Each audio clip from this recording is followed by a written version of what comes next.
Lorsqu'à la question de se marier, les choix consistent à accepter et à accepter. Mesdames, Messieurs, vous l'avez compris, l'intérêt porte aujourd'hui sur les mariages forcés. C'est l'info du jour.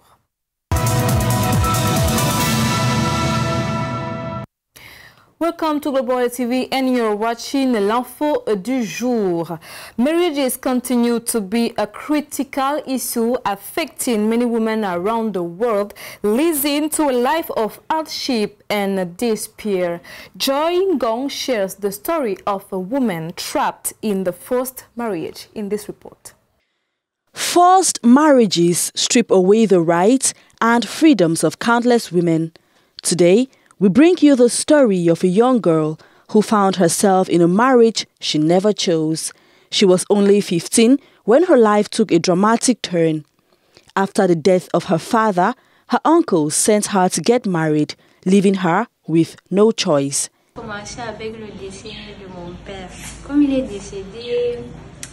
It all started with the death of my father. When he died, my uncles decided that all his daughters must get married. I was only in lower seat at the time.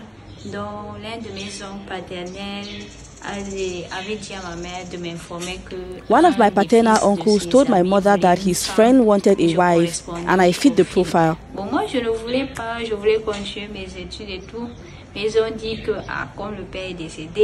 I did not want that. I wanted to finish school.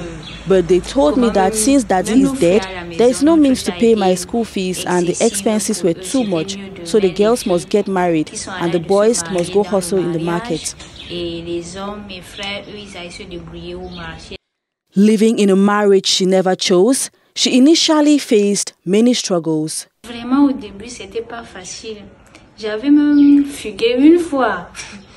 At the beginning, it was not easy. I even tried to run away one time. I escaped to an aunt's house, but I was found and sent back to my husband. Well, I can say I'm lucky because my husband is understanding.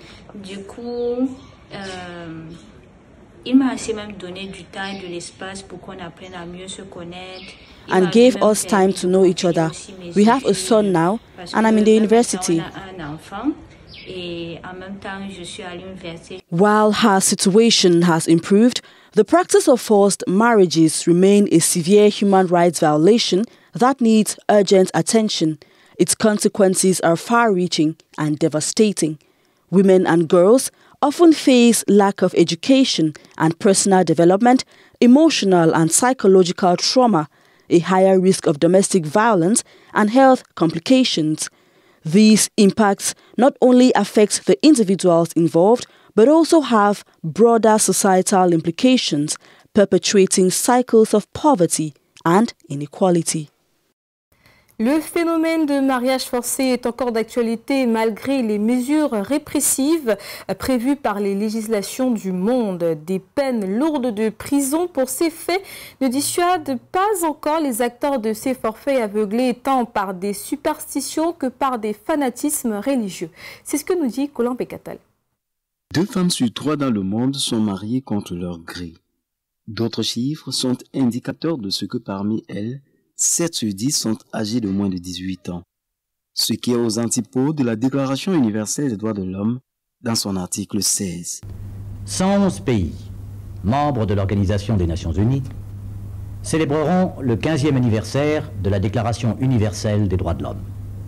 Par cette déclaration, il est entre autres reconnu que le mariage ne peut être conclu qu'avec le libre et plein consentement des futurs époux. Le mariage est donc considéré comme étant forcé, qu'il soit civil, religieux ou coutumier, lorsqu'une des 2 personnes, et parfois les 2, ont subi des menaces et des violences pour les y contraindre. C'est donc un délit avec des circonstances aggravantes lorsqu'il s'agit de mineurs. Voilà qui ne reste pas impuni dans les législations du monde. La loi sénégalaise, par exemple, n'est pas complaisante sur la question. Sur les potentiels auteurs de ces crimes-là, de subir 10, 15 ou 20 ans de réclusion criminelle pour un coupable, ils pensent que c'est trop. Ils ne pensent pas au traumatisme à vie que va subir une victime. Des campagnes de sensibilisation sur ce délit se multiplient à travers le monde, mais elles se bloquent malheureusement face à des considérations culturelles et surtout religieuses dans bien des cas avec la montée de l'extrémisme. Toutes sortes de nationalités à travers le Moujah, des gens venus de Boko Haram, des gens venus de Somalie, des Mauritaniens, des Algériens, et ils se sont mis à vouloir imposer coûte que coûte la charia. Les terroristes, quand ils sont venus, ils ont fait des mariages forcés ou des mariages d'arrangement. Des actes au nom de l'islam en l'occurrence qui vraisemblablement s'opposent à cette pratique. C'est parce qu'il y a l'affection entre deux personnes, parce qu'il y a la compassion, il y a l'amour que les gens se mettent ensemble. Et partant de cela, on peut dire que le mariage forcé ne fait pas partie des traditions de l'islam. Il y a aussi le facteur socio-économique. Des filles et même dans une moindre mesure des garçons sont contraints à convoler en os le cœur contrit, d'être sacrifiés malgré eux pour la cause d'une famille qu'ils n'ont pas fondée. Il faut donc que ça s'arrête, le temps des mariages forcés est aussi révolu que celui de l'esclavage. Le mariage forcé n'est donc pas perçu d'un bon œil dans la société. Les conséquences qui en découlent sont parfois fatales pour le couple et plus encore pour la jeune fille principale mise en cause. C'est ce que pensent plusieurs personnes dans la ville de Douala au Cameroun et ils s'expriment au micro de Richard Biqueux. Déjà, les mariages forcés, c'est un danger pour la société et pour la famille parce que aller vivre avec quelqu'un que tu n'aimes pas, c'est très compliqué. Généralement, c'est les familles, parce que quand deux familles tombent d'accord sans l'avis de la concernée, après se retrouve, elle est là, par un moment tu te retrouves, tu fais l'enfant avec quelqu'un que tu n'aimes pas, et à la maison, il te domine, tu n'as même pas parole. Donc vous voyez, c'est très compliqué. Quand on force une femme à épouser un homme qui n'est pas de son gré, ils n'ont pas la même vision. Et quand dans un foyer, ils n'ont pas une même vision, ça veut dire que ce foyer-là est voué à l'échec. Ça veut dire que l'amour déjà ne règne pas et la femme serait obligée toujours d'aller dehors parce que l'homme avec qui elle est n'est pas venu d'elle. Donc elle n'a pas voulu, elle n'a pas été amoureuse de cet homme et voilà pourquoi elle serait poussée à aller dehors. Et quand déjà la femme est à la maison et elle est dehors, on voit les conséquences. Je crois qu'en notre siècle d'aujourd'hui, les mariages forcés ne doivent plus exister parce que nous avons eu une certaine autonomie vis-à-vis de nos mœurs et autres comportements. Mais lorsque un parent tient toujours à vivre de la tradition ancienne, il est en train d'induire sa génération et des générations dans des erreurs. Aussi dirais-je que le mariage forcé ne vaut plus la peine d'être vécu en Afrique. C'est pas bien parce que déjà le choix de son partenaire doit être quelque chose de consensuel, quoi. Donc on n'a pas à forcer dans les tout petites filles, parce que généralement c'est des petites filles innocentes qui n'ont pas leur mot à dire dans le mariage. Et plus tard ils vont découvrir leur partenaire comme je ne sais pas, comme leur bourreau, quoi. Donc moi je crois que ça c'est des pratiques à bannir. Vraiment le mariage forcé je n'approuve pas. Je préfère qu'on laisse l'enfant faire son choix, l'orienter. Parce que quand on fait un mariage forcé, l'enfant arrive dans le foyer, ne ressent pas l'amour. Parfois elle part par intérêt.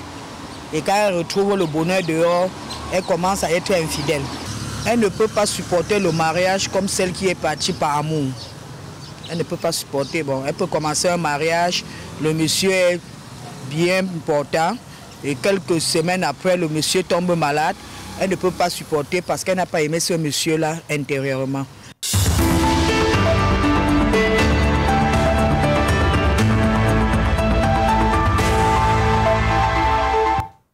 Et dans notre bonus de l'info, la Confédération africaine de football, en abrégé CAF, a procédé au tirage au sort de la Coupe d'Afrique des Nations 2025 au Maroc. Les éliminatoires de cette Coupe d'Afrique constituées de 12 groupes vont débuter en septembre prochain pour s'achever en novembre prochain, novembre donc 2024. La cérémonie de tirage au sort a eu lieu le 4 juillet dernier à Johannesburg en Afrique du Sud. Brindanon pour plus de détails. Les dés sont jetés pour la CAN 2025.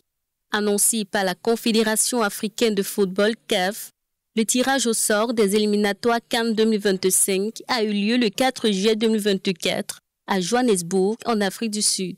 Après tirage au sort, il en ressort que la CAN Maroc 2025 est composée de 12 groupes. Groupe A, Tunisie, Madagascar, Comores, Gambie. Groupe B, Maroc, Gabon, Centrafrique, Lesotho. Groupe C, Égypte, Cap-Vert, Mauritanie, Botswana. Groupe D, Nigeria, Bénin, Libye, Rwanda. Groupe E, Algérie, Guinée équatoriale, Togo, Libéria. Groupe F, Ghana, Angola, Soudan, Niger. Groupe G, Côte d'Ivoire, Zambie, Sierra Leone, Tchad. Groupe H, RD Congo, Guinée, Tanzanie, Éthiopie. Groupe I, Mali, Mozambique, Guinée-Bissau, Eswatini. Groupe J, Cameroun, Namibie, Kenya, Zimbabwe. Groupe K, Afrique du Sud, Ouganda, Congo, Soudan du Sud. Groupe L, Sénégal, Burkina Faso, Malawi, Burundi. Voilà en quelque sorte la composition des groupes qui vont compétir lors des éliminatoires CAN Maroc 2025.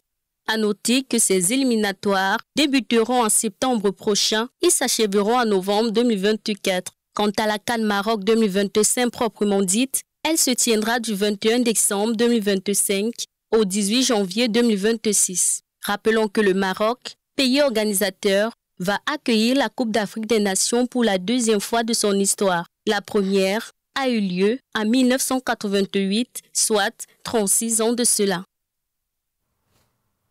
Et voilà donc qui met un terme à cette édition de l'Info du jour. Mesdames, Messieurs, merci d'avoir suivi. Au plaisir de vous retrouver pour une autre édition et surtout l'information se poursuit sur Global TV.